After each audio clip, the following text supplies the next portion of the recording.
Hey guys, welcome to That's Not Why You Called episode 28. I had to check the title of the Twitch stream. What are we doing? Welcome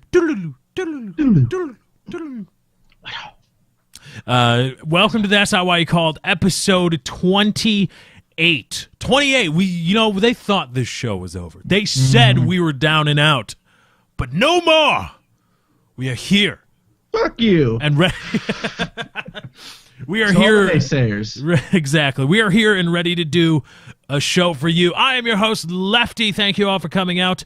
Twitch.tv/Lefty643 to watch the live show. If you're watching on YouTube, that's where it's found now. And my host over that way is Dr. Chiz.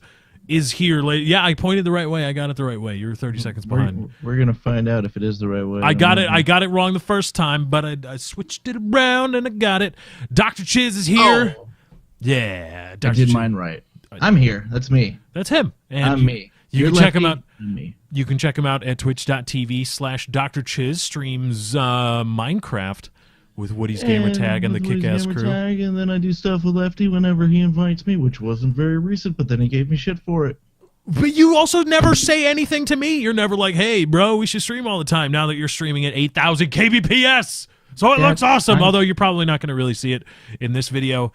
But when I stream to video games, go ahead, Chiz, go ahead and check it out right now. Go check out one of my previous Battlefield 4 streams. All right. Well, what about the Dead Space 3 one? No. That was not 8,000 kbps. I only did like one or two streams with that. Or no, I only did one stream. It's like a 45-minute or maybe a little bit less than an hour. It should be very recently. Just check that out. That's what 8,000 kilobits per second sent to Twitch TV looks like when you watch it on Source. Right. That's what that looks like. It's really cool. Like, I've discovered through complaining to Comcast and getting a serious internet upgrade, I have discovered that bitrate means a fucking whole lot when you're talking about quality. Codecs, right? It's pretty good. Yeah. And it's pretty cool because I've discovered that, like, codecs and CPU usage do matter, obviously. But the big thing is bitrate. The big thing is actually sending the data to Twitch and having that big pipe in order to send it to Twitch and have people see it. And that's one thing that I don't see a whole lot. Like, I watch a lot of Twitch streams. Like, it's gone to the point, like, I don't even watch The Sopranos on HBO Go or Entourage or anything like that.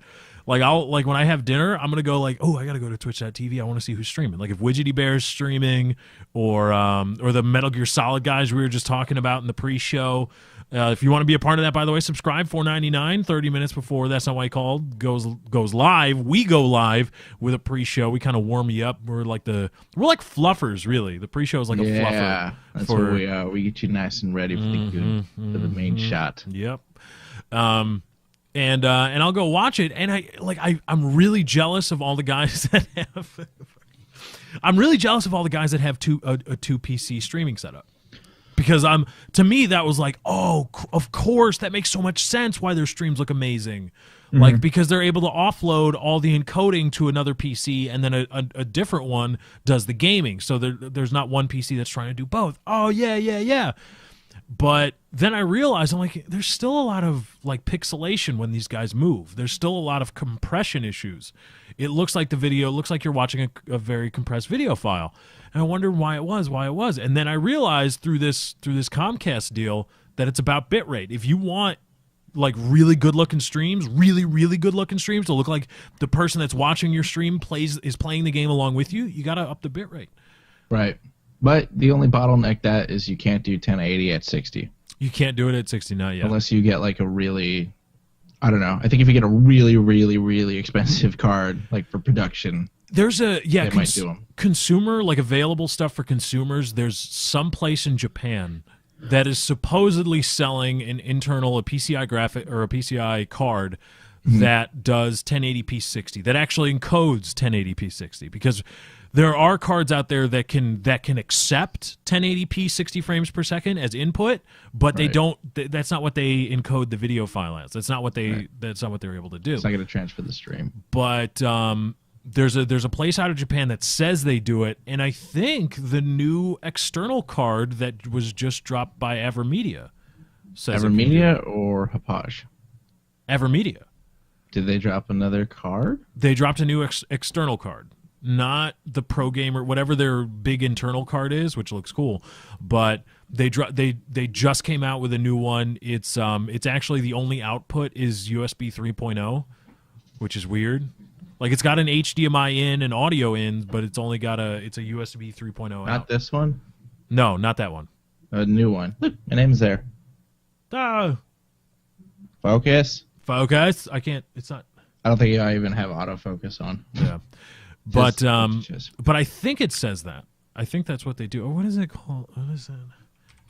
I know they have another card that's not external. It's like an all-in-one device. I have that one as well. See if they have someone in the chat will link it. There's a new one that dropped by Evermedia that actually can record in 1080p 60.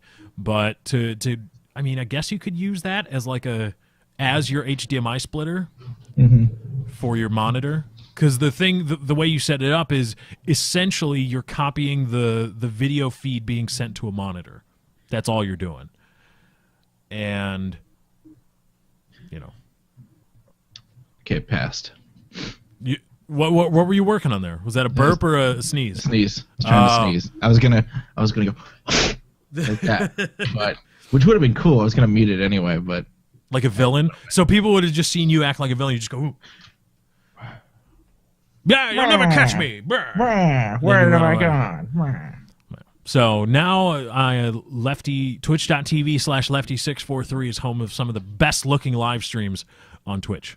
Yeah, 8 fucking kbps is serious business. Is that just because you have 20 right now, or were you doing that even when you were supposed to be getting 10? No, it's just because I have 20 right now, because I was actually able to complain to Comcast. And even though I pay for 50/10, I'm getting 100 down, 20 up. It's fucking insane. It's insane. Because the problem was that I couldn't do that when I was paying for 50/10. I thought, I want to introduce a new topic. This is relatable, though. So I've been doing a lot of education on computer networking and stuff like that to better sysadmin skills. And I learned about redundancy. And it's a big, you get an expensive router that can take multiple internet inputs like Verizon, Comcast, stuff like that. And the point of it is like in a business, so if Comcast is having an issue that day, your company doesn't go down because you've got a backup line. So I thought, what about using that at the home level? Could you do that? Would that solve a DDoS issue? Because, I didn't go further in depth to learn what IP is being pulled because you've got multiple inputs, but I assume the IP is tied to that switch. But I was just wondering, if they took down a Comcast line, would you actually go down, or would you still be up? Because then it would go over to Verizon. No, yeah, you'd probably be on a different IP. I mean, you'd go down for a second, and it would grab the next internet connection and pull a new IP. Yeah, yeah, because the IP is native to the MAC address of the modem/router, and yeah, that would actually work. That would be cool. That'd be cool. I also saw another router. This is actually something on Kickstarter. I think Woody showed me where it's a router, and it'll take multiple inputs and like bridge them into one super connection. So, you could have 2 landlines, like 3 each, make 6 up. You can then take like a 3G phone and use that over the cell tower, and also hook it into there, and you're pulling whatever your upload is on the 3G phone also into this router, and it would just make one big upload and download thing. I thought that was really cool. That is really cool. There's like a limit to how high it'll go, but then if you buy like their next level up one, it could go up to like 50 upload or something ridiculous like that. How consistent is it? Do you know? I don't know. I could find the Kickstarter and show you later because you're all about that live streaming game, and who knows, maybe one day you'll get it. I'm hoping for fiber. That's the one thing. Because I told the Comcast guy, I was like, the problem that I was having was I pay for 50/10, and I was only able to utilize, because here's the deal. For those of you that don't know, a lot of you may not pay for your own internet, but a lot of you probably someday will. And some of you actually probably do a lot of work with your internet, and you want the internet to be good, et cetera, and you'll call and complain if it's not doing what you want. Now, whatever you pay for, whatever your ISP tells you you're getting, let's say you're like me and you pay for 50 down, 10 up from Time Warner Cable or Comcast or whatever other ISPs there are in your area. So you're paying for 50 down, 10 up. And what you see when you go to a place like Speed Test is what they advertise. Like whenever you call and complain to your ISP about speed issues, they're going to tell you to go to a speed testing website. Mm-hmm. And what you're seeing there is the testing of your connection speed. Essentially, imagine the internet as, say, a series of tubes. And what they are measuring is the size of your tube in the system. Okay, you're able to send this much. This is how much. This is the maximum of what the system will allow you to send. That doesn't mean that you're actually able to effectively utilize 50 download, 10 up. Neither at the same time or one at a time, download, upload. That's just what the system theoretically could give you. Your actual, to use a buzz term, throughput is what you get to a site like Twitch TV or to YouTube. That is what you're actually utilizing when you're trying to send data over your internet. Now, if you go and test out, XSplit actually has a really cool bandwidth tester that works very well, and it's very good for testing actual throughput versus just connection speed. If you have XSplit or you go to a bandwidth testing site, or OBS I think has some sort of bandwidth tester in their preview stream. I think we just found that out before the show started. You'll probably find that you're not able to utilize whatever you pay for. Whatever your upload speed is, 10, 20, you're going to be you're only going to be able to utilize a small percentage of that. Well, I'm on a business line paying for 5010, and I could only utilize like 5 megabits per second of what is supposed to be 10 megabit per second upload. And I thought about it. I'm like, well, I'm not asking to utilize 10 Mbps all the time. That's unreasonable. At that point, I should probably be paying more for my internet if I want to be able to use it all the time. But I'm paying for a business line, 5010, and I can only utilize about 40 to 50% of what I'm paying for. That also is unreasonable. So I called up, and I was complaining, and the first thing you got to do if you want the internet speeds that you're going to get is ask for a manager. The guy that answers the phone is not going to be able to help you. He's going to send a refresh signal to your router, and if that doesn't work and you're still complaining about low speeds, he's not going to be able to understand what you're trying to articulate. So I got a hold of a manager, and I was like, look, bro, here's the deal. I pay for 5010, and I can only utilize 5. That's unacceptable. And I said, you guys are making it so that I'm going to drop you like a bad habit whenever there's fiber available. You're gone. Just gone. I don't care. I'm dropping you. Yeah. Fuck you. And I said, what can we do? And he said, well, I'll talk to a tech. And I said, no. What if I was going to pay you, if instead of complaining about speeds, I was here to pay you more money for more internet, what would you do? He said, well, I would go to the tech and tell them to send this kind of code thing that would just open the floodgates and you'd get more internet. Let's try that. He said, oh, yeah, that's something we could work out. We did it, and so now I get 100 down, 20 up for probably, and I'm still paying for 50 and 10 probably for the rest of the month. The only thing now is that when that goes away, because, there's going to be a time when we go back to 5010, and I'm going to be able to utilize more of it, but I like streaming at 8,000 kilobits per second. I like it a whole lot. And I did a bandwidth test earlier today. I could probably sustain 9,000 kilobits per second, which is actually pretty damn close to what the professional or what broadcast television sends. When you're watching something on broadcast television and it's in 720p, which is usually which is what they call HD. They're sending 10 megabits per second. 1080i is probably closer to 15, 16 megabits per second. Right. And so we're getting pretty close to actually like broadcast quality 720p in the gaming space, and I like that. So we're probably going to be back at our original conundrum of, can I justify $150, maybe even $200 a month in internet? What are you paying now? 100. Oh, okay. It's at, 150 is not bad. right? So the next tier up isn't the 100 down, 20 up. It's 75 down, 15 up, which,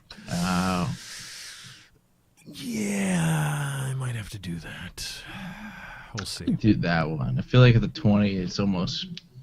Yeah, no you're point. not. If paying... you wanted, you could straight at 15. You could do full 720p and have 5 megs still dedicated to just using.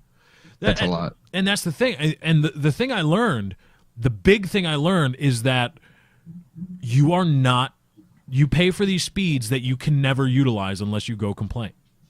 Right. Never, ever, never are you going to be able to use whatever your internet speeds are. Whatever it is. Because they're, if you look at like their terms of service or whatever you're paying for, like say I'm paying for, I think mine is like 60 by 10 or something like that. It's supposed to be 50 by 10, but they give me more. It's like fucking 65 by 12. But you're not guaranteed that, like you said, not expecting to get that. Like you're not guaranteed that. That is what, at the opportune moment, this is what you'll hit at your max. That is what you get. So like, they can charge you for that and you get, but half to under half is unacceptable. It should be around 70%, and that's just commercial lines where it's being shared across your community or whatever. A business line is a dedicated throughput to Comcast hub, so that's unacceptable. No one's using your line but you. You should be getting 100%. That's the whole point of a business line. Yeah, and but it comes across to residential too, because they hide behind that. ISPs, everybody that's selling you something always hides behind up to, limited to, blah, blah, blah. They always hide behind that. But 50% also isn't reasonable, even if you're on a residential, because technically residential internet is still classified as like a luxury item. Right. Or something like that. But no. You pay for these speeds. You have a reasonable expectation that you're going to be able to utilize. I don't care what kind of contracts you sign. I don't care what's in the agreement. I do not care. Let's deal on a level here. What's reasonable for you to give me, and what's reasonable for me to expect given what you advertise and what we talked about. And if you're paying for 50/10, even in residential, expecting, 35 down, 7.5 up, be able to actually utilize that throughput isn't unreasonable to me.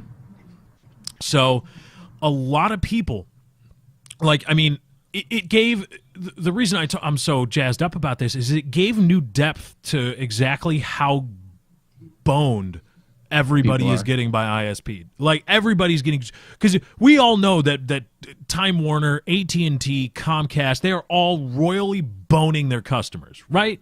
Because fiber's out there. Comcast, Time Warner, and AT&T are even pulling fiber. They do. They have it. Yeah. Not for you, because fuck you. But they have it. They're not going to give it to you. They're giving you on the coax line, and they're charging you out the butt for it, and you'll pay it, and they don't care. And so that's the initial level of bonedness. But then when you realize what you actually pay for that low grade analog internet or coax internet, when they are pulling fiber, when fiber is available, when you realize that, not only are you getting boned by what's available versus what you're getting and how much you're paying for it, you're also getting boned by what they're actually providing to you through their network, which is about half, and that's bullshit. That's completely unacceptable, and it was really eye-opening to realize, holy crap, boneception, right? This is boned city, and that's the problem with it's not monopoly, oligopoly. Oligopoly. Back in we don't have ISPs anymore. These are cable companies or phone companies that are around. ISP is like an independent startup, something like that, and they sell you local internet. There's none of those anymore. There's some, but it's usually just a small phone company. There's none of those because back in the day, Comcast, they all came around like, for $20 I get this internet. That's fucking awesome. It's cheaper, I'll go here. And then everybody went where it's cheaper, kill all the small business, and then they just crank up the prices altogether because there's only 5 fucking cable and big phone providers that provide these decent internet speeds, and that's the problem. And they just do what they want now. They do until an all-star comes in and starts shaking shit up like Google, or shaking it up. They need to shake it up quicker, though. They need to shake it up a little bit quicker. A little bit quicker, Google. L.A., New York, Chicago, hit Dallas, all of the big cities for businesses and whatnot. Yep. Throw free internet in there and gigabit. Go, do that. They will fucking start getting with the times if you do that. I think your test cities have worked out. You've got Provo, Utah, and Kansas City, and Austin. Texas is next year. Austin. Oh, they're not. They're working on Austin. AT&T just put fiber in there now, so they have 300 by 300 in Austin. But next year they'll have a gigabit for probably half the price. Oh man, God damn it! Come on, Google. Come on, Google. Come to Chicago, please, please make it happen. I want it so bad. Like, oh my God. But so yeah, you think you're getting boned by your internet company. No, you have no idea how much you're actually getting boned. So that it sucks, but it's pretty cool for right now. So I can stream, and the streams look really good. And I'm gonna have to try to find a way to justify $150 internet when this goes away. Probably. Damn it! I want it. Bought a new wheelchair.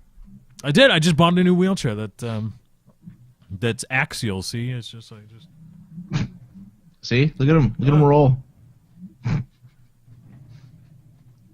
No degree can stop this man. He's got all 360. Yeah, I've got it all. It's new science. It's all. Yeah. That's what it's all. Chiz, you're the COD. I want to talk about COD esports for a bit because what the hell's going on? What is this? There were more team changes today. First, it was Optic is disbanding pretty much, and everybody's blaming Nade Shot, and then Scump is on a different team for like a week and a half, and now he's back again, and then Parasite's like, I'm on Optic a week later. No, I'm not. And now there's more. What's going on? Explain it. Let me pull this up. So what happened today? So obviously the Optic stuff happened like 2 days ago, 3 days ago, something like that. Scump went back, and I think yesterday, Proofy, who's been on Envy for a while, they're like the sister team of Optic, brother-sister team. Proofy just left Envy, just didn't go anywhere, just left. So Scump had left, then Proofy had left, and it's just Merc and Goonjar. Goonjar was a former Team Caliber player. Those that don't know, Team Caliber is the second-seeded team in the League of Call of Duty Esports, MLG. Right under Complexity. Also owned by Chaos Silencer. Mm-hmm. And the new video game community manager at Fullscreen. Yes, congrats to you, Jimmy, good sir. Let me get that managed status, dog. You'll be buying coffee for me anytime we meet in person. Yeah, rich ass bastard. And Rambo was the coach of Envy because he got pushed out of his playing position over there when Scump came over. Mm-hmm. Sorry, it was gonna go out. Rambo went back to playing on Envy for COD Champs, so he's there. They had 3, they needed a 4th. And then Proofy just left, so now it's just it was Rambo, Goonjar, and Merc, sorry. And then today we find out randomly Neslo, who's on Team Caliber, been on them since the start, has been dropped. He was removed from the team, I guess they didn't get along or whatever, so TK needed a 4th. Goonjar went back to Team Caliber, where he was originally, so now Envy needed 2 players. So, who is it? Let me see here. Study went on Envy. Envy still needs a 4th. I don't know who that's going to be. They need a 4th. And FaZe, FaZe Nameless, who was formerly on Curse Las Vegas, who was replaced by Optic Ricky on that roster, he's been dropped from FaZe. So, FaZe needs a player. Envy needs a 4th, and TK has Goonjar again. Like, people keep leaving teams and going back to them, and it's fucking ridiculous. You can't take them seriously. No other esport does this. League of Legends does not have 40 roster changes in less than a month. It's insane. And COD Champs is like right around the corner. I think February 1st, you have to lock in your roster to start the online qualifiers to... and also FaZe, they dropped Nameless, and they picked up Proofy, so that's where Proofy went. So FaZe is actually good. I forgot. That's my bad. There. We're running out of time, so Envy still needs a 4th. I forget who else does. I think that might be it. It's fucking confusing. I'm losing it in my head. February 1st, you have to lock your fucking roster in, or you won't be able to compete in the qualifier to go to Con Champs, which is the $1 million tournament in LA or whatever. Has this stopped being funny for you? It has. It's annoying now. Envy is no one that I recognize. It's Merc and Rambo. Awesome. I like Rambo. Merc's a good player. That's cool. Envy is not who they are. Optic is not who they are. The only people that are still the same is Complexity. I guess TK is the same because they brought Goonjar back. Mm-hmm. I just don't. I'm an Optic fan. I'm a Nade Shot fan. Mm-hmm. I'm a fan of these guys, but I can't follow any fucking team because they keep changing it up. It's ridiculous. And the worst part for me is that it's because I'm a COD esports consumer novice. I'm a noob at watching COD esports and the whole thing. To me, there's no point to all of it. There's no end game to end, excuse me, it's not being put to good use. All of this strife, all of these team changes, they're not directed towards anything. It's just like going off in every direction. When my thinking would be, if the MLG was actually a league, like in the being reminiscent of, or made in the image of, we'll say, the MLB, the NBA, the NFL, the NHL. If the MLG was actually a league of oversight that connected all these teams and bound them all together in some way, and that if this was an actual off season where the MLG could say, this is our off season, this is what happens, then that's a thing. But in between tournaments, it's just people changing and every tournament after every tournament for like the past 4, it's like, and, it mainly revolved around Optic, and because of that, it fucks up everyone else's rosters. But these most recent ones, it's like, why did Proofy leave? And now he's on FaZe, and FaZe just took a new player, but they just dropped him for Proofy. Why? There's no rhyme or reason for any of it because it hasn't even been a tournament. It's just fucking willy-nilly go with it. Has the MLG ever tried to do anything like that? I don't think so. Why don't they start an actual league? Say, all right, here are the teams, and you can work in stuff to add new teams or have teams rotating in and out if they're not good enough or they just fall out of grace, whatever. And you can have feeder leagues, whatever. That's all. But these are the teams that are going to start. However many big teams there are, right? Optic, of course, is one. Envy, Complexity, I guess probably TK. And this is our roster of teams. We're going to create this stuff, and all these teams are going to be bound by this. You can even create a players league if you want, and make a players association or a competitors association, right? And have everybody bound by this. This is what you do. This is what you cannot do, and then actually start signing guys to contracts. You get investors and sponsors to line up and actually put money down on teams, and you can sign players to salaried contracts. They don't have to be big. They don't have to be in the hundreds of thousands.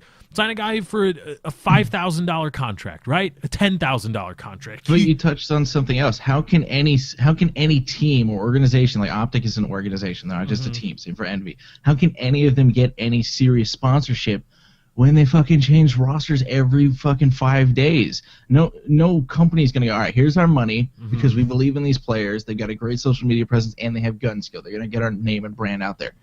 You can't fucking sell that to any sponsorship when you rotate players every 4 days. That's true. No one's going to, you look flaky, and guess what? That doesn't work in any business. They're just going to go somewhere else. Like if I was a sponsor, I'd be looking at Complexity. They're number 1 and they haven't fucking moved a single player in like months.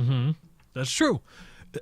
But if the league went to sponsors instead of Optic, if the league said we're going to sign all these teams to an overreaching agreement, and we are going to, there is a collective bargaining agreement, and these players will actually be contracted with these teams, with these organizations, then I think that makes it more palatable to a potential investor or to a potential sponsor, and say, look, these are the ways that we can sign a team.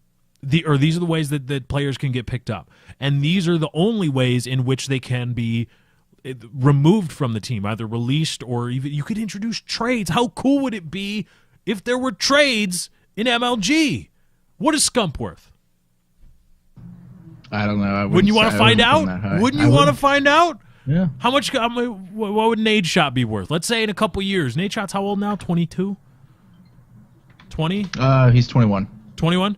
Yeah. Let's say Nade Shot's 23, right? Getting up there for a COD esports champion, right?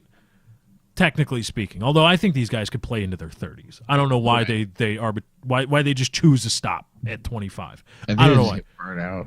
Yeah, that's right. Woody's got a theory on that there's just it's like but you know, if you make them more professionals, if you have an off season and everything is more regimented and structured, you can drive everything to be useful. You can make the strife of an off-season free agent period where people are released or signed or traded. You can direct that to good use to perpetuate the league and thereby perpetuate every team in the league.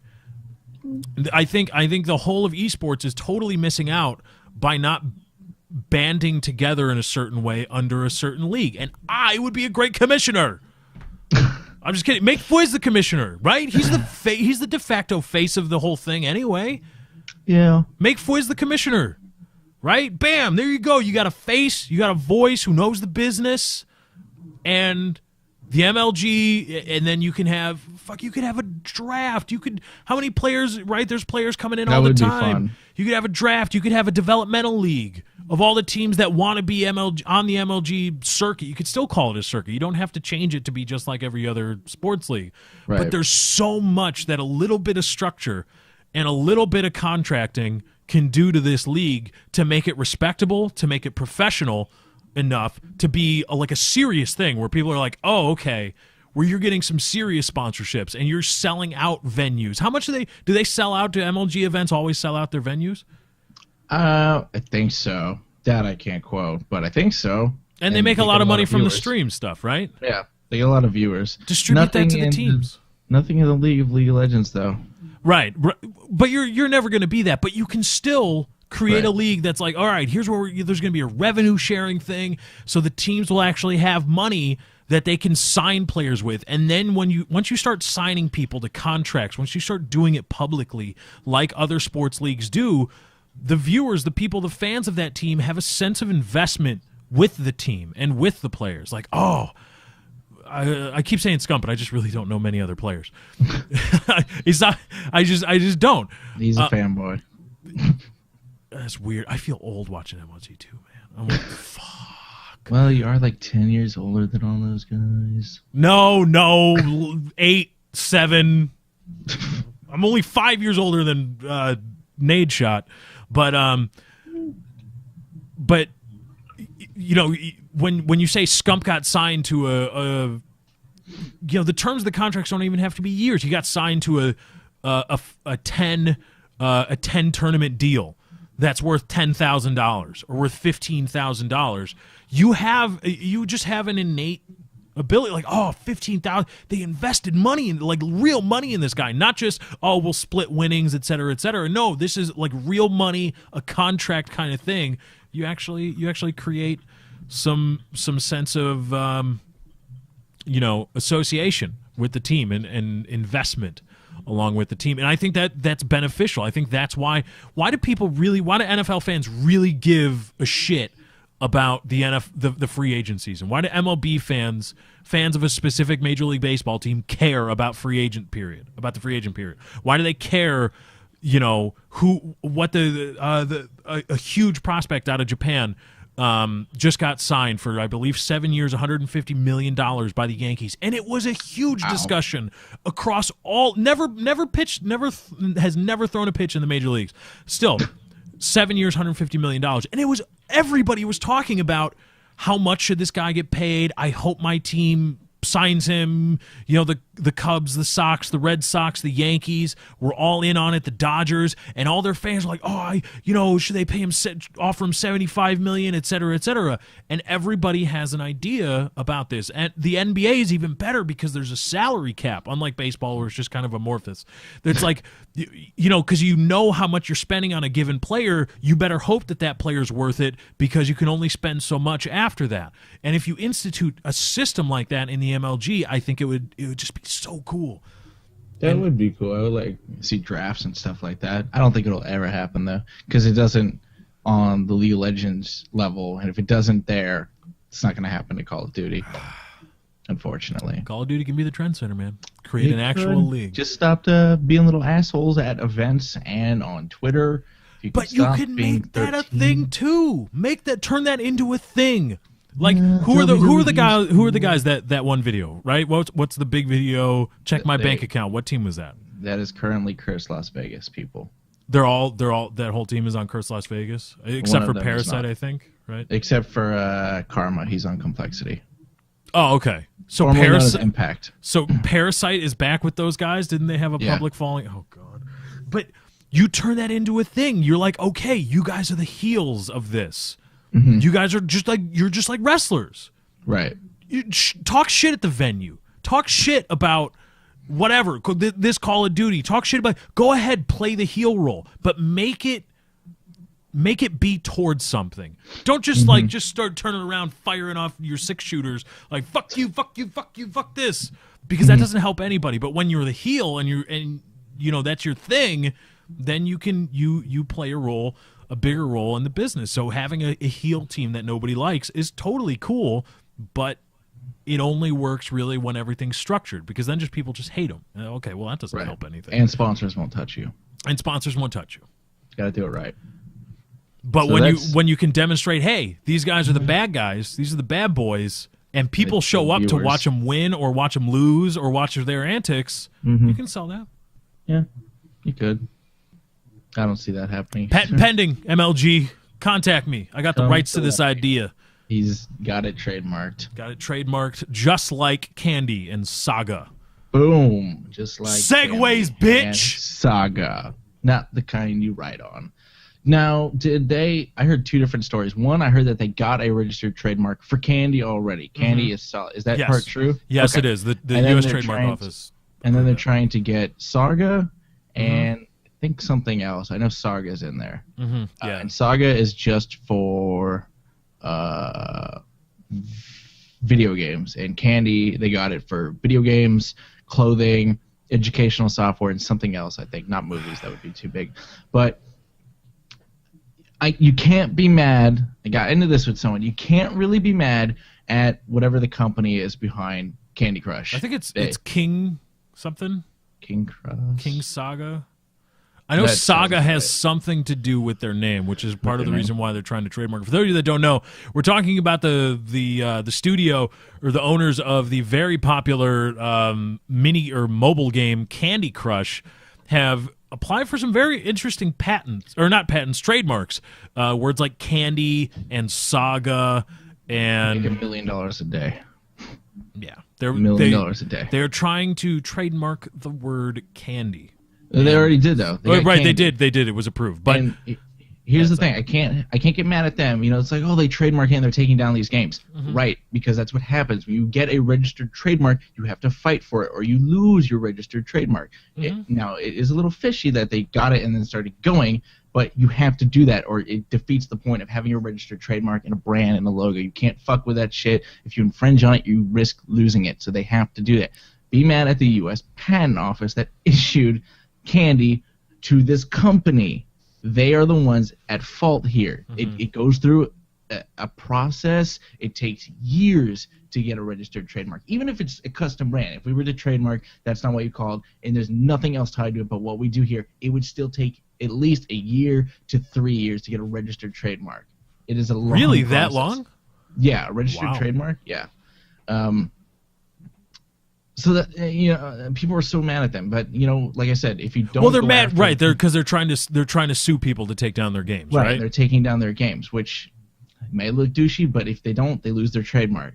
I'm more upset that the U.S. Patent Office issued the word candy to be trademarked by this one company. That is ridiculous. That's exactly right. That is a perfect way to look at it, because What Chiz is saying is that, and it's true, is that when you are granted the trademark protection, if you do not exercise, if there are people, you're granted the word candy, right? And there are other people that are using the word candy in the space that you have it trademarked that are violating your trademark, you have to go after them. Because if you don't, you lose that protection in the future. Because then, let's say another game comes along that does use candy in an infringing way, and you want to go after them. Let's say right now you're like, oh well, these candy games that came before us on the mobile space, totally fine. We're not going to go after them. We're just going to worry about games that come after us. So let's say a year, 2 years, 3 years down the road, there's another candy game that gets huge, and they are totally infringing on your trademark, and you try to go after them. That candy game, the one that's clearly infringing, can say, well, wait a minute. You had this trademark for 3 years, and you didn't go after anybody except us.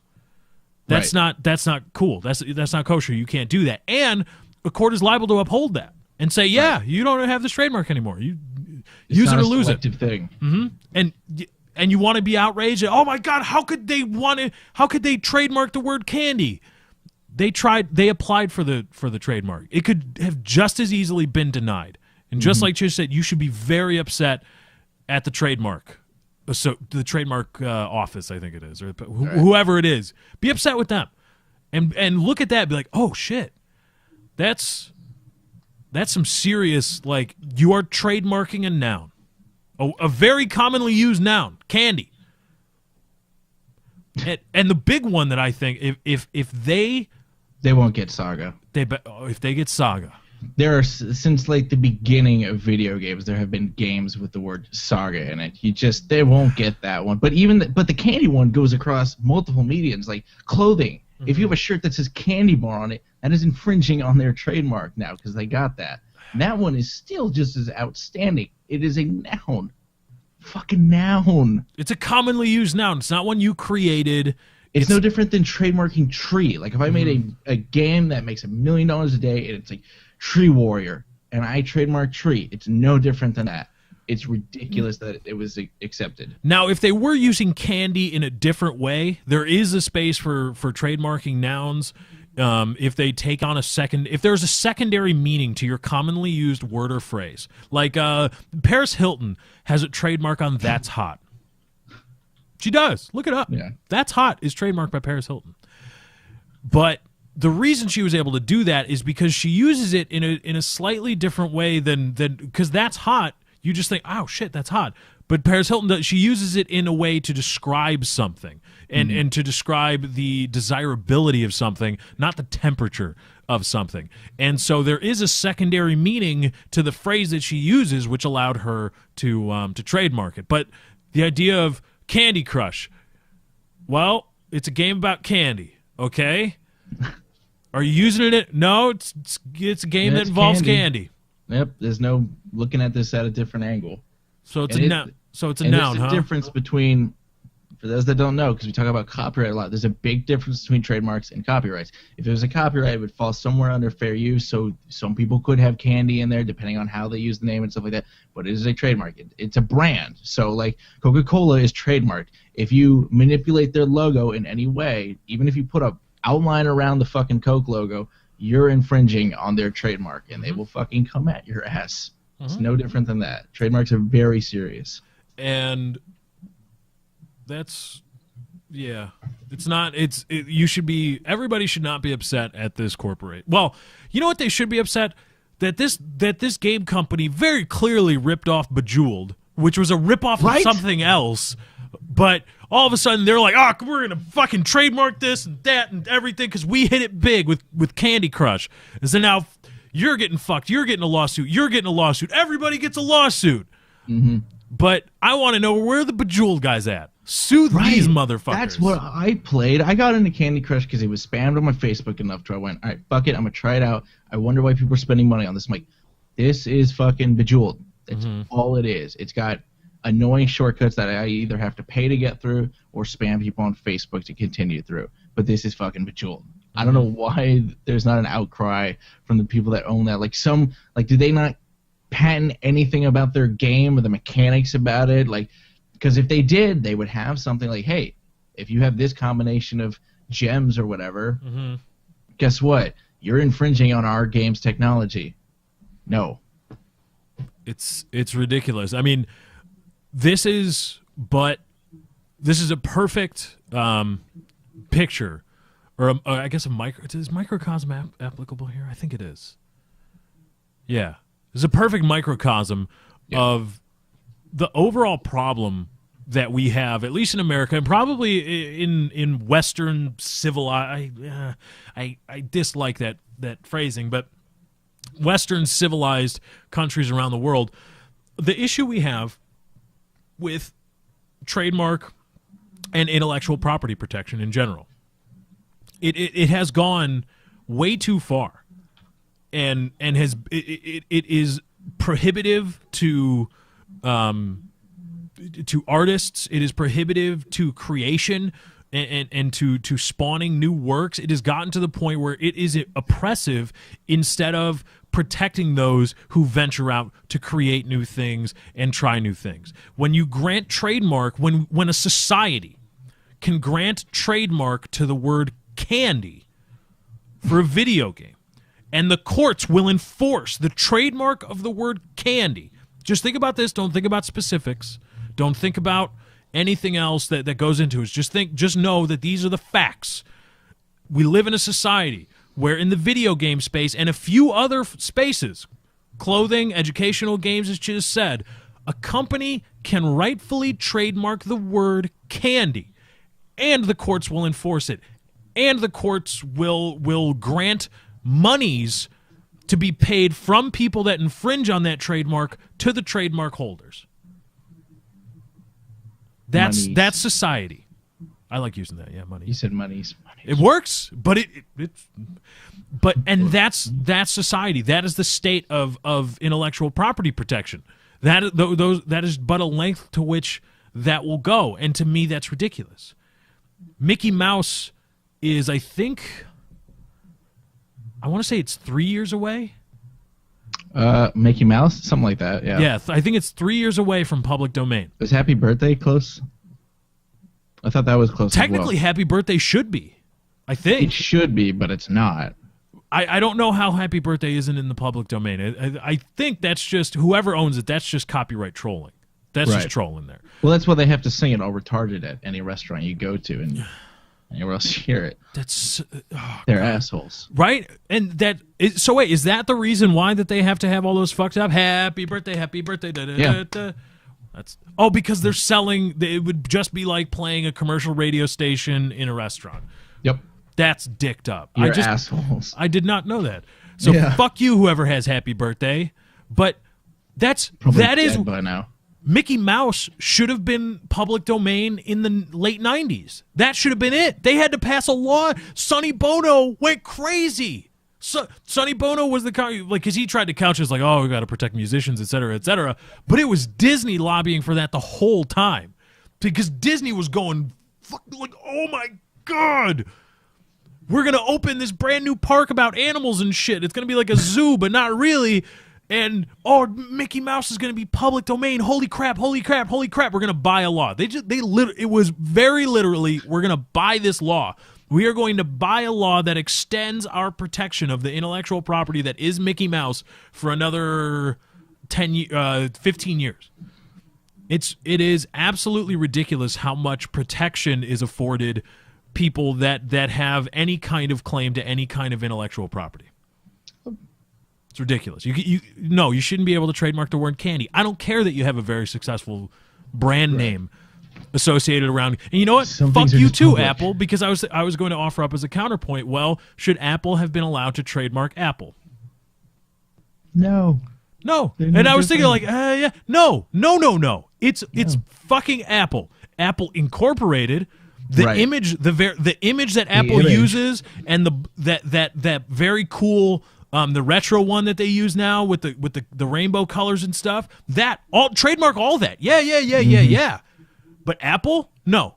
Yeah, the word Apple does not belong to you. You don't do it. That is not. I don't care. You've created your business just around because you decided to name your business over a public domain noun doesn't mean you get to trademark it. That's bullshit. That is absolute bullshit. What's to stop everyone from owning a part of the alphabet, the English language? You know what? I bet you if I try to create a line of computers called banana or pear, Apple would sue me. Get you sued. Yeah, pear would probably get you sued. Pear might be. I wonder if Pear is something under Payday, because that's what they do to emulate the Apple Store and Payday too. Oh yeah, that's right. That is pretty funny. I like doing that. I would do banana. Well, I know I saw in a Batman comic book. I think it was Under the Red Hood. There's a scene where some guys are like doing something in a bank, and Batman comes to stop them, and then they're lifting. It was from the early. It was like the mid 2000s, the mid aughts, as we say, and they were lifting what was very clearly like the Macintosh towers. Remember those? Yeah. Right. It had the four handles on either side, and then there was just a banana drawn on it. I was like, I wonder what that's supposed to Start a banana cellular communications company, and you could sell banana phones. Oh, I like it. Boom. I like it. Suck it. I will trademark banana phone and come after the copyright on the song. Yeah, anytime anybody ring, ring, ring, ring, ring, ring, banana phone. Nope. I don't think so. Suck it. Because Apple sued. It was like a thing. Apple sued. I don't think they ever won on the rectangular smartphone. Didn't they? But they also when they got Apple, I think they went after Apple Records, didn't they? Even though Apple Records fucking had Apple Records before Apple was trademarked. There was something about that with the whole. But I know they went after Samsung for some ridiculous shit that they tried to trademark, or that they said they have trademarked. I think that I don't think they won on the rectangular smartphone, but it was an honest discussion. There was a discussion whether Apple should be able to trademark the rectangular smartphone. Shape. What's more ridiculous than an English word? A universally recognized shape. It's a rhombus. You cannot own rhombus. You can't. You can't have it, Apple. I'm sorry. Just because you have a very popular thing that happens to be a rhombus, you do not get to own that. That is not okay. You can own Apple Inc. You can own calling it the iPhone, this or that. You can own all these things about it, but you can't own the thing. You don't have a right to that. Everybody has a right to that. That's the whole point. But it's gotten to a point in our society where that's acceptable, and that those things are protected now. And that's ridiculous. That's ridiculous. You know who's not protected? Justin Bieber. Oh my! This is the best show ever for segues. Justin Bieber got arrested earlier this morning. Motherfucker's in jail. Miami for closed off street racing. He had black. That's so cool though. I just want a brief aside before we get into it. Biebs has got so much motherfucking money that he's like, I want the street closed down. Why do you have two black SUVs rolling with you? Who do you have? You've got you and the guy in the Ferrari, and you have your own cars. Who's in the black SUVs? But they had SUVs blocking off a street in Miami so that they could go street racing in a Lamborghini and a Ferrari. Mm-hmm. Biebs and his little his rapper buddy. And Biebs got busted for street racing. Afterwards, he was indignant to the cop. The cop said, get out of here. He was patting down the Biebs being a dick again, as per the police report. And then the officer's like, I smell alcohol on your breath. Turns out Biebs was intoxicated. Although, was he over the legal limit, or was it just a zero tolerance thing? Because he's not 21. Because people said he was drunk, drunk driving.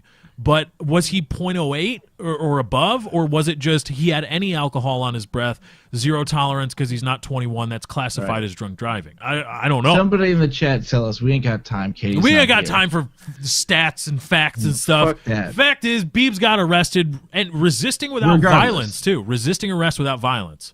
Well, how do you resist it? How do you resist without violence? I don't like Justin Bieber. I mean, I think it's pretty funny that he's like a badass, and then his mugshot, he was very clearly like crying just before they took it.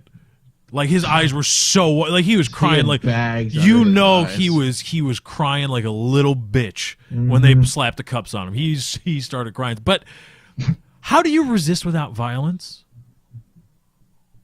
He was arrested, right? Yeah. Assault. You got him, right? Yeah, you cuffed him, right? Yeah. Did he resist? Did he push back against you and resist physically? No. He resisted with no violence. Then what? I mean, he was trying to negotiate his way out of being handcuffed. Although I guess that's all I can think of is a verbal communication. I guess you could you can resist physically and then you can resist with violence. I mean, I guess physically resisting arrest is not resisting with violence, but I don't see the need to distinguish between the two. Because if you're resisting arrest physically, you kind of have to be a little bit violent to resist arrest.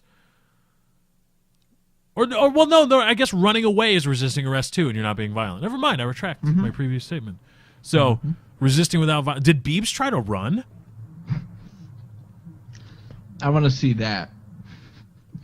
Was he wearing the Bieber pajama running. pants that looks like he's wearing a hooded sweatshirt, like he just put his legs through the arms? Is he wearing those pants and trying to run away from the police, from 5-0? Po. You ain't getting away if you're just Drunk they're having a good Biebs. day.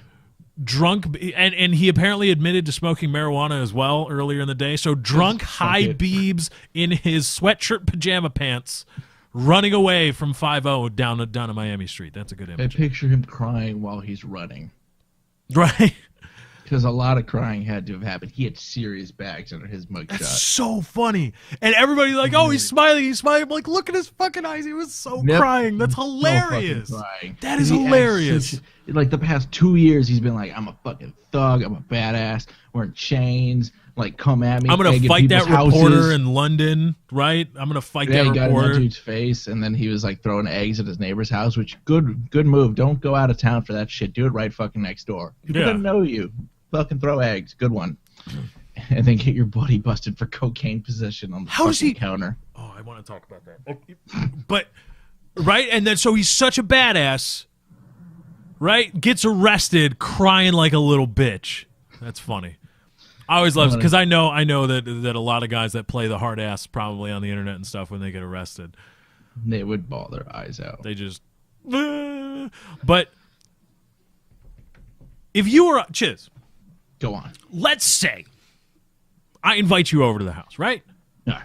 We're having a party. Okay. The cops come. Damn. There's cocaine on the table. Okay. It's my house, but it's your cocaine.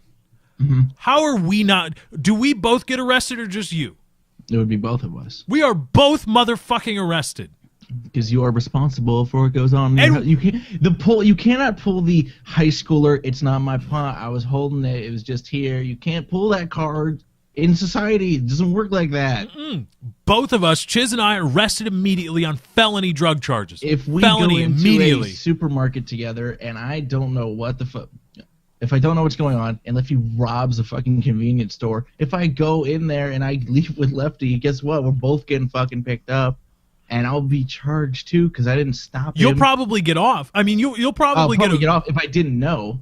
And you know what? I would probably get off too if it was my house, but Chiz brought the coke and was doing it, and I could effectively prove like I honestly had no idea that he had brought the coke. It's his cocaine, and he admitted to it.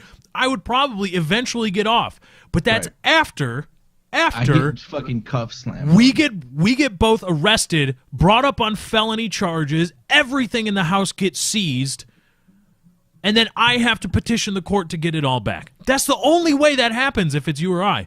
Bieber's got this mansion. They brought serious police power to investigate apparently egg throwing. Okay. And then there was cocaine in the mansion, and somehow Biebs avoided a felony arrest. In his house. That doesn't work anywhere. I don't care. I mean, it does matter who you are because he proved it. If you are to a certain status or have enough money, that won't happen to you. But any normal person, if there are drugs in your house or there's alcohol and there's underage people drinking there, guess what? You're being picked up. Yep. And we'll find out later how much you knew about the situation. That's how that works. Same thing for domestic violence in most states. Both parties get picked up, and then we'll figure it out later. But somehow Biebs avoided Fuck you, Bieber. You look like Miley Cyrus. You crying little bitch. It is perfect how much you look like her. That's weird that they. It's a scary fucking resemblance. Mm-hmm. And so Justin Bieber arrested. He's out. I think it was a $2,500 bond. Yeah, something like that. So I mean, he probably gave him one of his earrings as payment. Right. So he's out. They're whatever the charges are going to be. The charges aren't going to be anything because he's Justin Bieber. Okay. But I find it interesting. This was my first ever experience actually looking at and reading what Beliebers had to say about this issue, because my only experience with Beliebers has been 4chan trolling them. Mm-hmm. And I read the stories about how 4chan got the Beliebers to do something really stupid. And right, cut for Bieber, et cetera, et cetera. And I'm like, all right, okay, there's a few dumb people out there that got. Okay. Mm-hmm. I always thought it was just a goof. I'm like, oh yeah, there's this big group of really incredibly warped people that literally worship Justin Bieber. I thought it was just a goof to explain a few crackpots that did something stupid. Holy shit, no. These people are they have it's a cult. They have serious issues. They have very, very. I saw a picture that some guy already had on his Twitter header.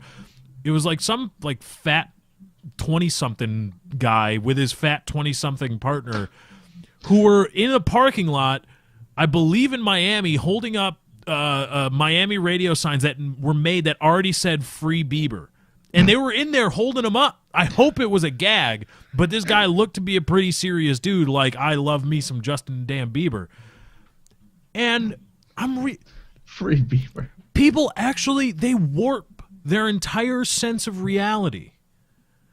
There was a retweet I saw of his arrest report, and where it said, county jail or whatever, jail inmate Bieber.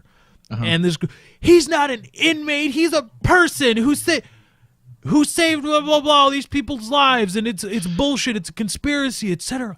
And it's just, what is wrong with these people? You're crazy. Right? I can't dislike Justin Bieber for these people, but what is wrong with those guys, those people, that they have to cling because it was actually an interesting story. Somebody broke it. I believe it was Gawker who wrote a story about believers who, in the wake of the Boston bombing, mm-hmm. changed their love, the object of their affection, and they had Tumblr pages devoted to Justin Bieber and how awesome he is, love Justin, love this, love that. Well, in the wake of the Boston bombing and the arrest of the Tsarnaev brother, they immediately changed their Tumblr post to that. Love Tsarnaev, I can't say it, Dzhokhar, I think. Yeah, Dzhokhar Tsarnaev. I'm sorry if I'm butchering that, but it changed into a worship page for him, and then all of a sudden they had these alternate theories of how, well, innocent until proven guilty, free Tsarnaev, right? It was his brother the whole time. He didn't do anything. It was like that. It was as soon as it happened, boop. I love Dzhokhar Tsarnaev, the Boston bomber guy, and he's innocent. I love him. He's so beautiful. He's pretty. I love him. Ocelot level of craziness. Right? Did they say that? Yeah. So they convinced themselves that it was nanomachines, that it was the nanomachines in his body. It was the Patriots who did it to Tsarnaev. And you don't understand, they've been dead for 200 years. It's crazy. They're a collective computer AI thing. It's like the cloud, but with nanomachine clouds. Okay, if I had to explain, just let him off, okay? We're going to be here all day drawing pictures and diagrams of how the nanomachines work. Just let him off. Free him. He's wholesome. Mm-hmm. And I love him. Just like I love the Xbox One. Nobody paid me to say that. Really? We should get a sponsorship from Microsoft. Because apparently Machinima is able to lock down those sons of bitches. Boom. That's 3 fucking godlike segues. That's 3 awesome segues. All of them are yours. Well, I work out. The trademark segues. I need to ride a Segway while doing segues. Wouldn't that be great if you knew a Segway was coming by someone getting on a Segway and riding into frame? Like, oh, what's going to happen? Where are we going? That would be great. Like in a TV show, they're doing something, and then there's just it cuts to they put a camera on the ground on the sidewalk, just pointing a little bit up, and then there's a guy on a Segway that just drives by, and then they cut to something else. Because they do have sometimes. I mean. Well, I guess in most sitcoms, any show really, nothing just flows one scene to the next. Like Big Bang Theory, I don't watch it, but I know when they cut between different scenes, like an atom goes on the screen or something really quick, like split second. Mm-hmm. Change that to a man riding a Segway and just theme it how the show goes, It'd be great. You'd be like, oh, Segway. And then on to the next scene. Hmm. Get on that. Trademark that idea. Register it. I'm gonna trademark segues. Trademark segues that involve segues. Boom. Yo, dog, I heard you like segues. So we put a segue in your segue. We're trademarking a concept now. Boom. Yep. Trademarking a concept. Trademark it. Copyright. Information I die. But yeah, so Microsoft apparently now some people are saying Microsoft had no it was reported. We'll say this. That's the general cop out. It was reported that Microsoft had contracted Machinima to get the Machinima YouTube partners. Excuse me again. Done drinking carbonated beverages on the show. What is wrong with you? Contracted Machinima partners to promote the Xbox One in videos. Mm-hmm. Which, that's fine. Yeah, I don't have a problem. That's fine. They can say, you know, that's usually how sponsorships work. You know, you talk good, they give you money. You know, no one does an ad read and goes, I don't use this service, but they're paying me. It's okay. That's not how ad reads work. Hi, I don't actually use this bullshit, but you might. Yeah, that's not how it works. So that's not the bad part. The bad part was, bad is a relative term, but they wouldn't let the clients of this contract be transparent, I'll say, with their viewership base. They couldn't say, I'm sponsored by Microsoft, and they're giving me some money. You don't even have to say that. Just, I'm sponsored. This video is brought to you by Microsoft. The Xbox One is great. That's all you have to say. You don't have to say, they're paying me this much. It's just how any sponsorship works on any podcast, video. That's how it works. You just say, I'm sponsored by them. And, you know, the viewers know, hey, they're sponsored by them. He said something nice. And how it works, you don't have to make that law of you cannot divulge it. Because most of the time, people will take a sponsorship that they agree with. You're usually not going to have someone sponsoring the KKK unless that person is, in fact, a Grand Dragon and makes videos. Or Grand Wizard. And that person's probably not making it too long on the internet. Right. Without their own site. Bad product sponsors don't last long. The viewership, because then you lose your audience. They won't follow you in whatever product you endorse next. So you don't need to add the little note in there, hey, don't tell them this is sponsored. It was stupid, and that's what caused all the backlash and all the fucking hype and shit. Yeah, it came out that these people were there were a whole slew of videos of people saying awesome things about the Xbox One and Xbox One content, and it came out that, well, that was paid. That was a paid advertisement. A direct advertising opportunity came up for Machinima. These people there were certain criterion they had to meet. They met them. And people were upset about it. And I think a lot of people were upset for the wrong reasons. Because, just like you said, you should be upset that Microsoft tried to say, no, do not disclose who's paying you for this. Or do not disclose that you're even being paid at all. Don't talk about it. Just bring it up naturally. And don't say anything. And that violates Federal Trade Commission guidelines. Again, I forget how they get their authority or where they get their authority from. The Federal Trade Commission isn't going after some YouTubers on a $3,700 whatever it is. Even if somebody said it was possibly $3 million, the Federal Trade Commission isn't going to come down on people for that. Right. But a lot of people were upset that people were taking money to advertise the Xbox One, and that seemed to boil. People weren't upset at the right things about this whole thing. You should be upset. Two things you should really be upset at if you're a viewer. One, that Microsoft tried to make people hide the fact that Microsoft was advertising from you.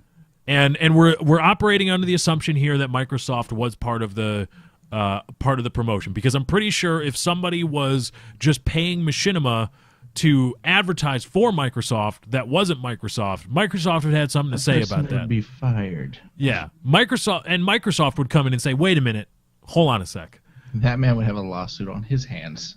Microsoft hasn't said that, so it's reasonable to believe that Microsoft had something to do with this.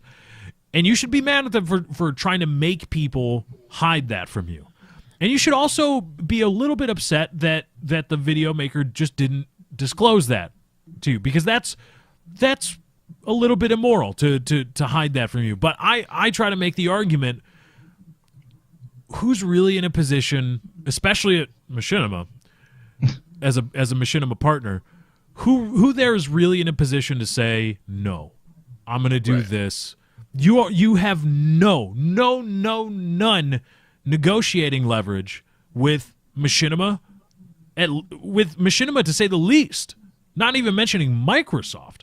What are you going to tell Machinima? No, Machinima, I'm going to mention that this is a sponsorship, and there's nothing you can do about that, and I still expect to get paid. Machinima is going to tell you to fuck off.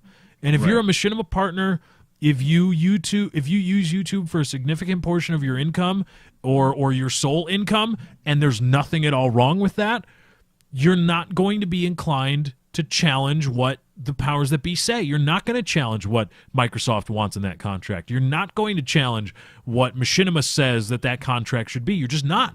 And if really, you can't. They are the very definition of a take it or leave it adhesion contract, or contract of adhesion. You take this or you leave it. There is no negotiation. There is no subsection 2-3. Can we change that to reflect the blah blah blah? There's none of that. You either do it or you don't. And I think it's I don't think you can be as mad at the content creators as you would if this was you know what, I don't think Boogie has a multi-channel network yet. And I love Boogie. I don't mean to shit on Boogie. Boogie's an awesome dude. But if Boogie did it, if Boogie took money from Microsoft and didn't tell you that Microsoft was paying the bills, yeah, okay, that's more of an immoral thing that you could reasonably be upset with Boogie for not saying, well, Microsoft, I've got however many subscribers, a lot of subscribers, let's change it so that I can at least mention that this is a sponsorship, that you guys are sponsoring this video. Not how much, not what I'm supposed to say or not supposed to say, but just that this is a sponsorship video. And you know what? To wrap it up, Boogie would do that. Boogie would. He would. And the other thing that I didn't like was that a lot of people seem to gloss over the fact that these Machinima partners were not told to say nice things. They weren't told that. Right. All they were told is do not say anything negative about Microsoft, the Xbox One, or Machinima. Right. Which, that's advertising. Yeah. Hi, I'm Lefty here for Tampax. Tampax suck, but... If I had a vagina, I certainly wouldn't put this in there. But you might, so here you go. Yeah, that's just... why are you wasting... You don't need that clause in there. It's wasted fucking time and basically insulting. Like, really? You mean you're going to pay me money and I'm not supposed to say anything bad? Oh, I was going to go on a fucking tyrant right now. So you've saved me. Chiz, is there any difference in your mind between a video, like let's say I don't own an Xbox One, right? But then Microsoft wants to send me an Xbox One. Okay. And they want me to do a series of videos about it, reviewing it, unboxing, et cetera, talking about it. So in this sense, I would not have otherwise made a video about the Xbox One or anything like that. How does that kind of video compare to a video like, let's say, I've had a few videos sponsored by EA through their program to sponsor some video game stuff, and Battlefield 4 was a big one. I did a few videos on that. Some videos did really nice for me, and I rationalize it by saying, well, I would have made that video anyway. Like, I was about to buy Battlefield 4 when on the same day I got an email from EA as part of their program, like, hey, would you be into blah blah blah? And I said, fuck yeah, I would. I even bought premium on my own because China Rising hadn't come out yet, and it was getting towards that time, and they hadn't contacted me about getting me a premium DLC code, so I was like, fuck it. So I just bought premium on my own. And so I say, well, I would have made that video anyway. I would have made a first impressions on Battlefield 4 video. I would have made a 1080p, this is what it looks like in 1080p on ultra settings video. Am I under any different obligation to disclose, to make it painfully clear my disclosure that I'm being sponsored if I would have made the video anyway? That's not where I thought you were going with it. I would think, you know, if somebody sent you a copy of a game or anything, I think there is some level of obligation to say, yeah, they sent me this. They asked me to review it. Now, I don't think you're after that level, I don't think you're obligated to say anything good or bad, however it's a review, and that's the point of a review. You know, I know Boogie, he actually said he did one for the Xbox One and PS4 before they came out. He did reviews that both companies sent him a console early. Major Nelson actually came to his house and talked to him for a video, and he made it very clear. He's like, hey, I'm not this or that. I'm not Sony. I'm not Xbox. It is whatever. I'm going to review the console how it is. It's up to the person making the content to make that conscious decision. Now, if they send him an Xbox, you may feel obligated to say, well, they sent me an Xbox. I'm going to say just nice shit. I'm not going to give an honest review over it. That's up to the person making the content themselves. You know. Now, if Microsoft was to send you an Xbox and then some money with it and go, hey, give us a review, even then you're still not obligated unless it's in the contract. Hey, don't say bad. If you say, I want you to review my Xbox One, even if you send $1,000, $2,000, it's a review. Unless you specifically are paying for a good review, IGN, then you know, you're not obligated. You interpret that how you want to as the person producing the content. You know? Okay. And I did mention IGN because what was that IGN thing? What was that? I've heard that a lot. They mentioned Doritos and Mountain Dew as well. Is that the same thing? People pay for good reviews on IGN all the time. Oh, really? Like, that's why it's always, you'll never see like a bombshell. And when you do see a bombshell, it's like, huh, why was that a bombshell? I guess the check didn't clear. Okay. Yeah, it didn't go through in time. That's how it works. That's why no one goes to IGN for serious game reviews. Do you know what the whole Doritos and Mountain Dew thing was? I've seen that referenced on Reddit. I don't get it. Was that just, I think it had to do with the Call of Duty promotion, and it was just, was it just a very shill-like video on the part of, I think it's IGN related. I don't know. I've seen it a lot. I just don't get it. I was hoping. Sounds familiar. No, I don't know that. Do you know you can buy reviews on IGN, though? For making a game, Candy Crush, you got to make $365 fucking million a year. That's insane. They're making $1 million a day. And what is the overhead on a fucking app game? What is the overhead on that? Like, just storing that you've already stolen. You stole the game mechanics. You stole the idea. It's all Bejeweled. You just remastered it, added some little things. It's fucking Bejeweled. That's how I knew how to play it immediately, because it's fucking Bejeweled. But and that's the other thing. That's the other downside to incredible trademark protection is like Candy Crush. Candy Crush just got the trademark protection candy, right? Right. They just got it. So up until now, they hadn't had it, right? Right. So what really is the protection doing? Why do you really need to trademark the word candy? Because without trademark protection, the King Game Corporation, whatever it is, was able to turn Candy Crush into something that generated more than $900,000 a day, and they just got candy trademarked. Right. Are you saying that with trade they're going to be making more money now, et cetera, et cetera? They've got an almost like $350+ million a year product. What more protection? Do they really need that level of protection where you have to sacrifice the use of a noun to protect their brand, their supposed brand, when they already have a $350 million project or $350 million a year product? Do you really have to go that far? And that's why, again, why you should be really mad at the trademark office. Yep, you've done fucked up. If they get Saga, it's done. I really don't see that one coming, even just for video games. I think of like all the fucking Star Wars, anything. That's mainly what they were called back in the day. Was like this saga, that saga, before trilogy and stuff like that started getting thrown around. And if you get Saga, and Saga is very descriptive, and that's one of the things the trademark guidelines is you can't trademark things that are descriptive of your product. Like if you say Little Debbie cupcakes, you cannot trademark cupcakes because cupcakes is just kind of describing what it is. You can't. That's not your word. Everybody can create cupcakes.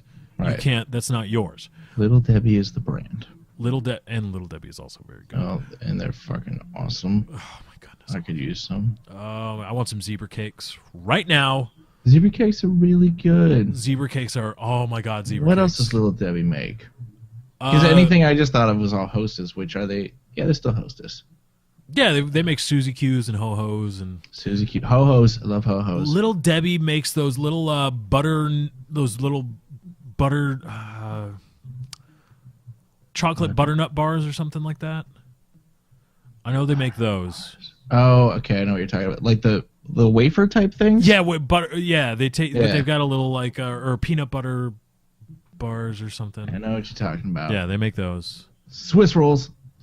Swiss rolls are good. Oh, who sells zebra cakes? Where can I buy some zebra cakes? Because I want zebra cakes now. I think that is Little Debbie. After the show, we got about 5 minutes of the show left. I want to go out and find me some goddamn zebra cakes. I guarantee you they'll be at 7-Eleven or whatever gas stations nearby. Do I want to go there for zebra cakes? Well, then where do you want to go? You want to go to Walmart? I guarantee you they'll be at Walmart. Yeah, I guess. I'd trust zebra cakes from Walmart more than I would 7-Eleven. Yeah, well, I trust anything from Walmart more than the fucking 7-Eleven at the corner. Yeah. Dude, that aisle is the worst aisle at Walmart. Like, it's like, I want Ho-Ho's. I want zebra cakes. Oh, my God. I'm just going to grab one of everything on this aisle. Like, value Funyuns are good, but fuck, these little, tiny, delicious cake-type, chocolatey and creamy things are awesome. Oh, except fucking snowballs. Fuck snowballs. No, fuck snowballs. Nobody wants your shaved coconut. Stop that. Fucking awful. Get out of the and little thank Debbie you and to Shadow 3 me? What? Shadow me? Okay. I guess Shadow me. Anyway, yes, oatmeal cream pies. Oh, oatmeal cream pies. Those are awesome. I could eat a whole box. I could eat that little box. Mm-hmm. You could just eat them. And they're gone all of a sudden. You're like, nom, nom. Holy shit, I ate half a box of oatmeal cream pies. They're so good. So good. But seriously, I go back to what I said. A big reason I didn't, I like the movie Zombieland, but a big problem I had with it, why did you pick fucking coconut? Oh, no. He liked Twinkies. Sorry, I'm getting mixed up. He wanted Twinkie, which I'm not a fan of Twinkies. They're too much cream. Too much. Like, yeah. Not good. I thought I did. Like, I hadn't had them in a while, and then I grabbed a box. I'm like, this is going to be fucking awesome, because everybody makes a big deal out of Twinkies, and I eat them like, that's way too much fucking cream, and there's no chocolate in here. It's like somebody came in my mouth. I'll go back to the cupcakes. And there's not a lot of substance to them. Yeah. Zebra cakes are awesome, though. They're white, black, everything I like in between. Zebra cake. Oh, the zebra cake is good. The best animal to see, because it's got the hardened, like it's dipped in chocolate or whatever it is, white, whatever that is. I don't even shell. know what it is. It's like hardened. It's and then it's got the flaky cake stuff, and then a little bit of cream in the middle, and it is fucking beautiful. Amazing. It's awesome. It's it's amazing. I was gonna say the equivalency to that is something like a Dairy Queen.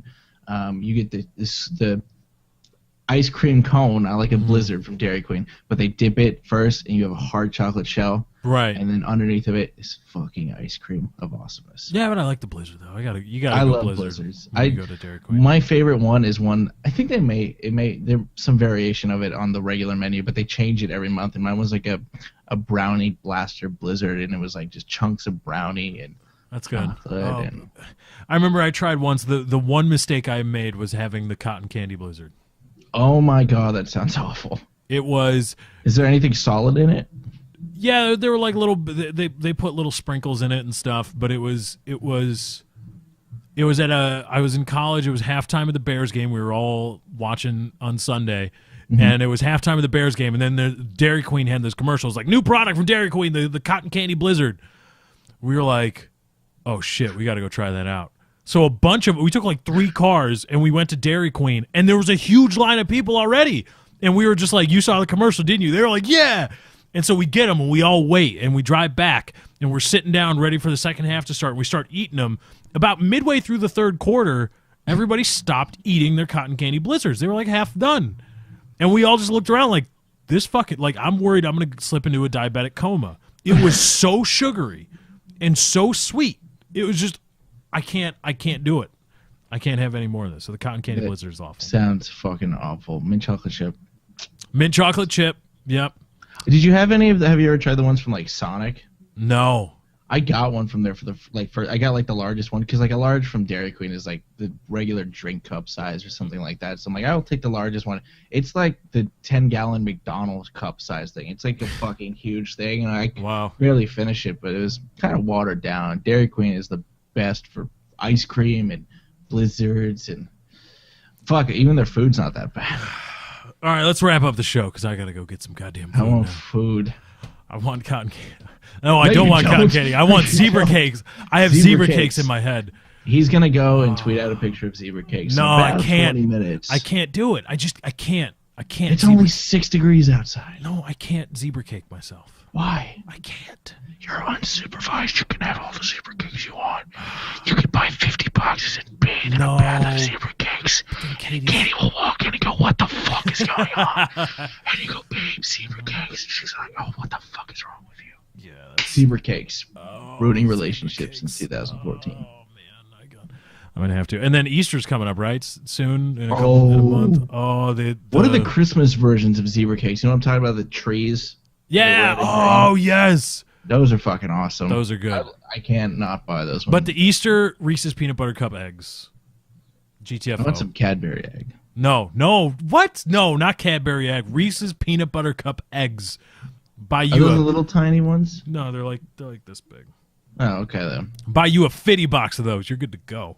50 bucks. 50. Well, let's go get some fucking zebra cakes. All right. We're going to wrap up the show there. This has been That's Not Why You Called, episode 28. Thank you to everybody for coming out, the moderators, the viewers. Go ahead and hit that follow button. You'll be notified every time I start live streaming. That's Not Why You Called is here. You can also watch video game live streams, everything. Maybe next week we'll do a gaming stream. Chiz liked it. We're going to try to do that. Hey, maybe I'll buy you Black Ops on Steam, and then I'll gift it to you, and then we could play Black Ops as part of the gaming stream.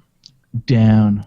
All right. That's Not Why You Called, episode 28. Thank you to everybody that's watching on Twitch. If you're watching on YouTube, likes and favorites are appreciated. We're marching towards 100K. Thank you guys for joining. We hope you enjoyed. We are out. Peace. Dickford. That'd be cool. I also saw another router.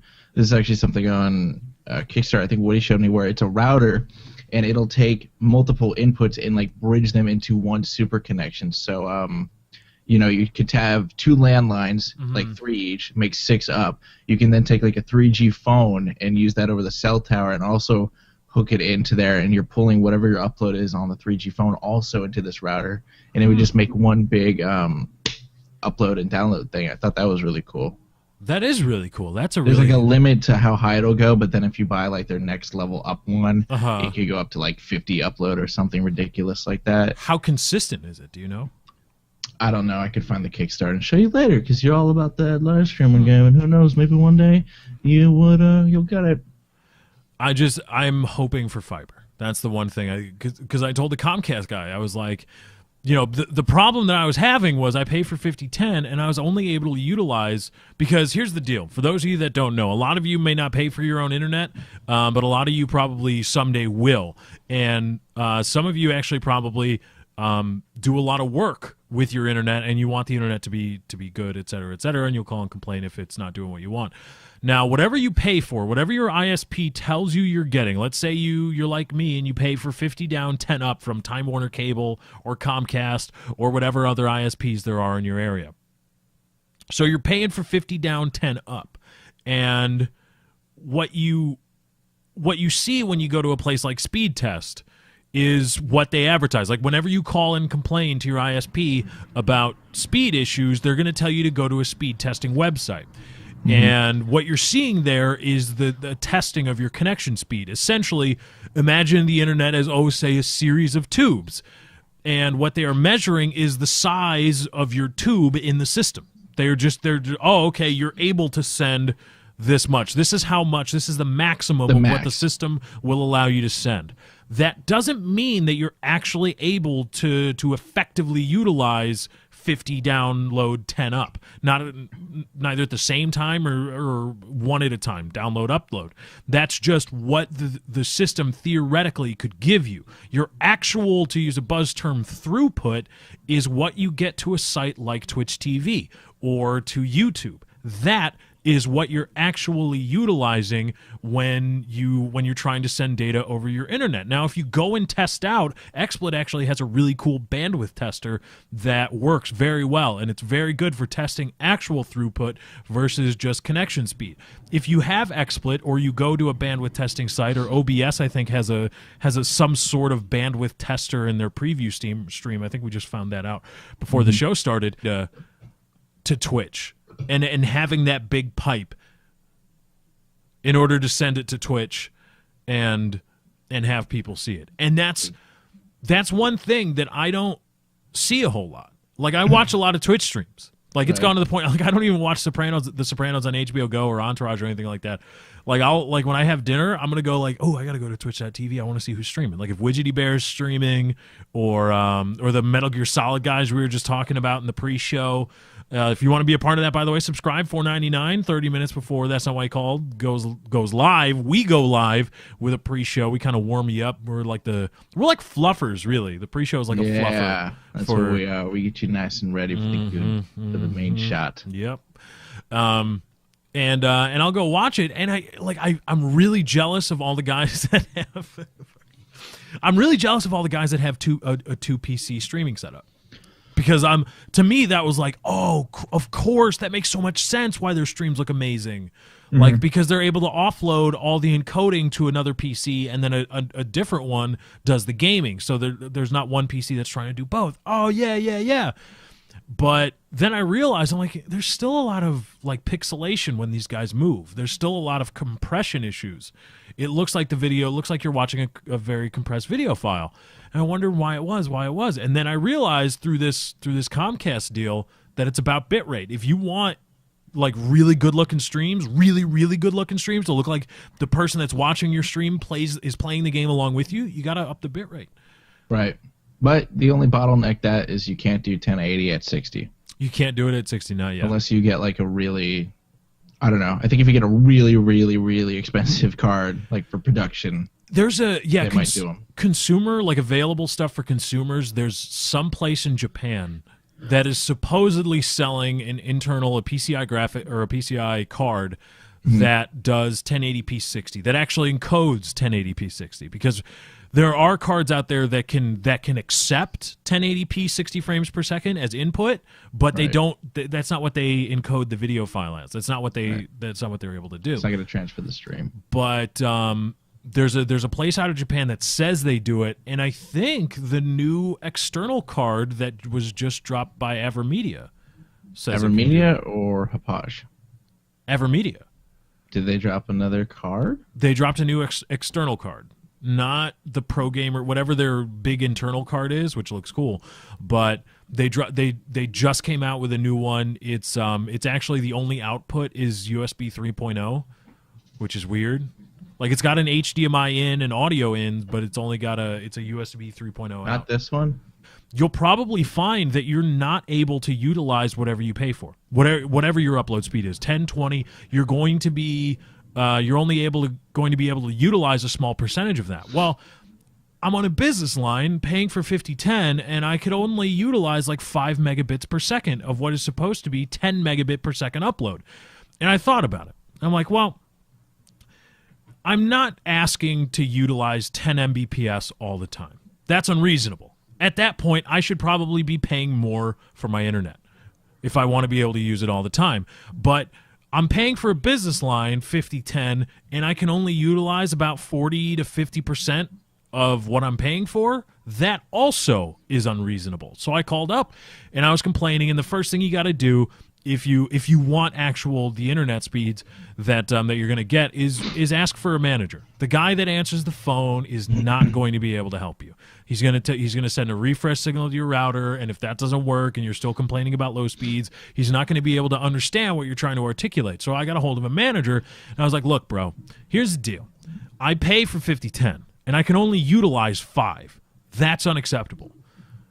And I said, you guys are making it so that I'm going to drop you like a bad habit whenever there's fiber available. You're gone. Just gone. I don't care. I'm dropping you. Yeah. Fuck you. And I said, what can we do? And he said, well, I'll talk to a tech. And I said, no. What if I was going to pay you, if instead of complaining about speeds, I was here to pay you more money for more internet, what would you do? He said, well, I would go to the tech and tell them to send this kind of code thing that would just open the floodgates and you get more internet. Let's try that. He said, oh, yeah, that's something we could work out. We did it, and so now I get 100 down, 20 up for probably, and I'm still paying for 50 and 10 probably for the rest of the month. The only thing now is that when that goes away, because, there's going to be a time when we go back to 5010, and I'm going to be able to utilize more of it, but I like streaming at 8,000 kilobits per second. I like it a whole lot. And I did a bandwidth test earlier today. I could probably sustain 9,000 kilobits per second, which is actually pretty damn close to what the professional or what broadcast television sends. When you're watching something on broadcast television and it's in 720p, which is usually which is what they call HD. Yeah, they're sending 10 megabits per second. 1080i is probably closer to 15, 16 megabits per second. Right. And so we're getting pretty close to actually like broadcast quality 720p in the gaming space, and I like that. So we're probably going to be back at our no, not that one. A new one. Look, my name's there. Focus. I can't. It's not. I don't think I even have autofocus on. Yeah. But I think it says that. I think that's what they do. Oh, what is it called? What is it? I know they have another card that's not external. It's like an all-in-one device. I have that one as well. Yeah. See if they have. Someone in the chat will link it. There's a new one that dropped by Evermedia that actually can record in 1080p 60. But I mean, I guess you could use that as like as your HDMI splitter for your monitor. Because the way you set it up is essentially you're copying the video feed being sent to a monitor. That's all you're doing. And, you know. Okay, passed. What were you working on there? Was that a burp or a sneeze? Sneeze. I was trying to sneeze. I was gonna go like that, but which would have been cool. I was gonna mute it anyway, but like a villain. So people would have just seen you act like a villain. You just go, ooh. Yeah, you'll never catch me. Where have I gone? So now Twitch.tv/lefty643 is home of some of the best looking live streams on Twitch. Yeah, 8 fucking kbps is serious business. Is that just because you have 20 right now, or were you doing that even when you were supposed to be getting 10? No, it's just because I have 20 right now, because I was actually able to complain to Comcast, and even though I pay for 50/10, I'm getting 100 down, 20 up. It's fucking insane. It's insane, because the problem was that I couldn't do that when I was paying for 50/10. I thought I'll introduce a new topic. This is relatable, though. So I've been doing a lot of education on computer networking and stuff like that to better sysadmin skills. And I learned about redundancy. And it's a big, you get an expensive router that can take multiple internet inputs like Verizon, Comcast, stuff like that. And the point of it is like in a business. So if Comcast is having an issue that day, your company doesn't go down because you've got a backup line. So I thought, what about using that at the home level? Could you do that? Would that solve a DDoS issue? Because, I didn't go further in depth to learn what IP is being pulled because you've got multiple inputs, but I assume the IP is tied to that switch. But I was just wondering, if they took down a Comcast line, would you actually go down, or would you still be up? Because then it would go over to Verizon. No, yeah, you'd probably be on a different IP. I mean, you'd go down for a second, and it would grab the next internet connection and pull a new IP. Yeah. Yeah, because the IP is native to the MAC address of the modem/router, and yeah, that would actually work. That would be cool.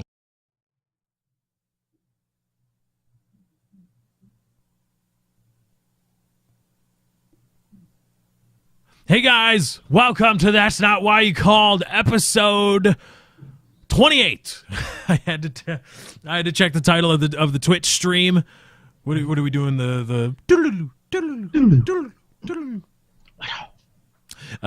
Welcome to That's Not Why You Called episode 28. 28. They thought this show was over. They said we were down and out, but no more. We are here. Fuck you. And we are so here. Naysayers. Exactly. We are here and ready to do a show for you. I am your host, Lefty. Thank you all for coming out. Twitch.tv/Lefty643 to watch the live show. If you're watching on YouTube, that's where it's found now. And my host over that way is Dr. Chiz is here. Yeah, I pointed the right way. I got it the right way. You're 30 seconds behind. We're going to find out if it is the right way. I got it wrong the first time, but I switched it around and I got it. Dr. Chiz is here. Oh. Yeah. I did mine right. I'm here. That's me. That's him. And I'm me. You You're can check him lucky out. than me. You can check him out at twitch.tv/Dr. Chiz. Streams Minecraft with Woody's Gamertag and the with Woody's Kick-Ass crew. Gamertag, and then I do stuff with Lefty whenever he invites me, which wasn't very recent, but then he gave me shit for it. But you also never say anything to me. You're never like, hey, bro, we should stream all the time now that you're streaming at 8,000 kbps. So it looks awesome, although you're probably not going to really see it in this video. But when I stream to video games, go ahead, Chiz, go ahead and check it out right now. Go check out one of my previous Battlefield 4 streams. All right. Well, what about the Dead Space 3 one? No. That was not 8,000 kbps. I only did like 1 or 2 streams with that. Or no, I only did 1 stream. It's like a 45-minute or maybe a little bit less than an hour. It should be very recently. Just check that out. That's what 8,000 kilobits per second sent to Twitch TV looks like when you watch it on Source. Right. That's what that looks like. It's really cool. Like, I've discovered through complaining to Comcast and getting a serious internet upgrade, I have discovered that bitrate means a fucking whole lot when you're talking about quality. Codecs, right? It's pretty good. Yeah. And it's pretty cool because I've discovered that, like, codecs and CPU usage do matter, obviously. But the big thing is bitrate. The big thing is actually sending the data